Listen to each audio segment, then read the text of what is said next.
morning everyone, and morning ang report.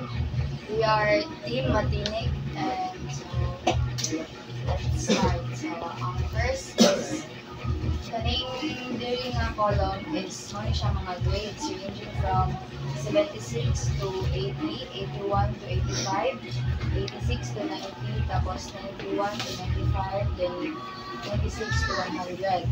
So, frequency is total number of students na nakakuha ani ng mga grades.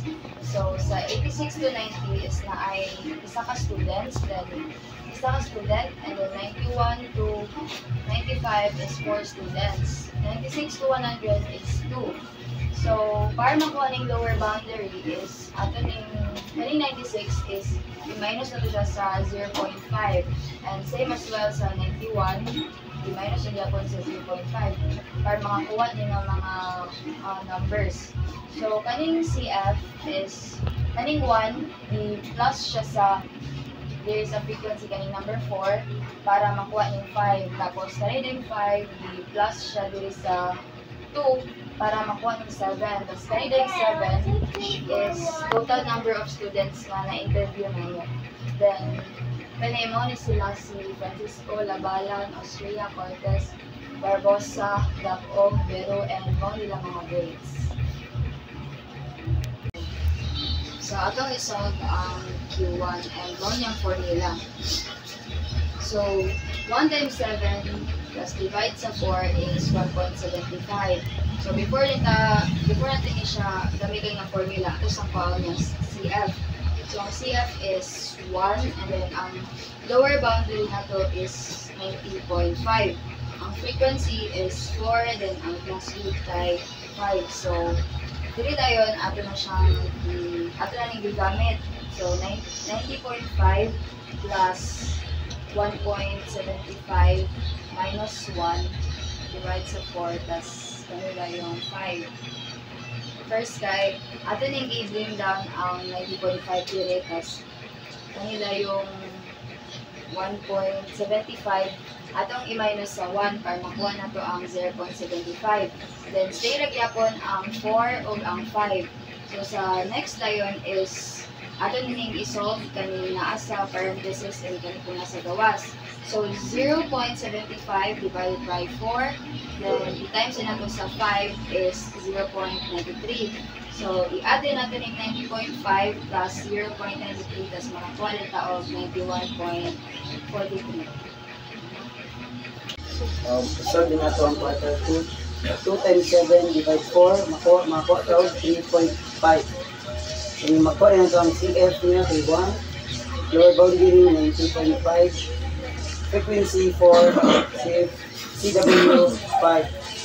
So 90.5 plus parenthesis 3.5 minus 1 divide 4 times 5. 90.5 parenthesis 2.5 divide 4 times 5. So 90.5 plus 3.12, makakuha rin nato ang 93.62. So, sunod ay kaya ang quarter 3. 3 times 7 divide 4. Makuha na ito ang 5.55. So, paano ito ang CF niya? CF niya ay 5. Lower boundary 90.5. Frequency 2. CW 5. So, 95.5 plus parenthesis 5.25 minus 5 divide 2 times 5. So, 95.5 plus parenthesis 0.25 divide 2 times 5. 95.5 plus 0.2, so ang makuha ay 96.12. So karon guys, isuot mo to si D7. 7 times 7 is equals to 49. Divide 10, so 4.9. And then go on to CF, lower boundary frequency and class width. CF is 1, and the lower boundary is 90.5. Frequency is 4, CW is 5.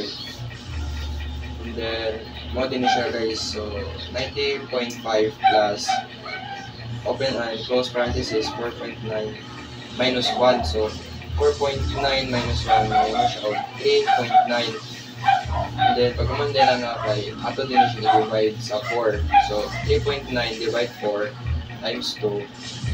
Okay, makuha na ito siya 4.7.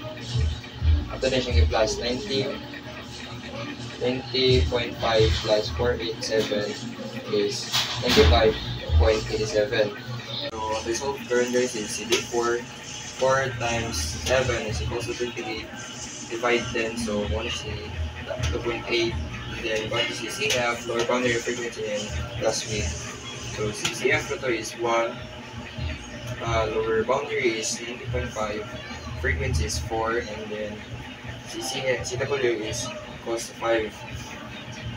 And then, manani guys, same lang yan natin sa D7.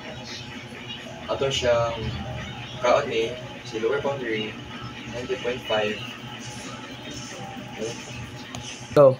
So 90.5 plus open and close parentheses. So 90.5 plus 2.8 minus 1. So muna siya nga answer guys, 1.8. And then umanda yung kay mo din siya divide the 4 times 5. And makuha na to si 2.25. 90.5 plus 2.25 is 92.75. So, atong solve right now is P85. So, 85 times 7 divided by 100 is equals to 5.95. Which is ang 500 ko is 95.5.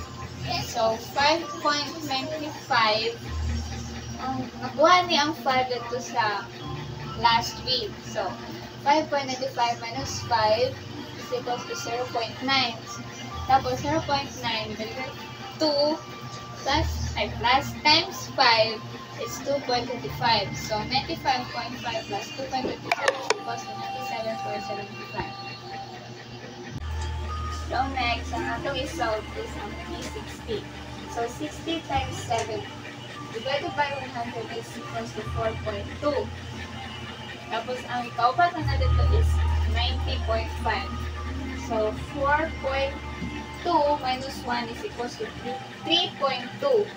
And 3.2 divided by 4 times 5 is equals to 4.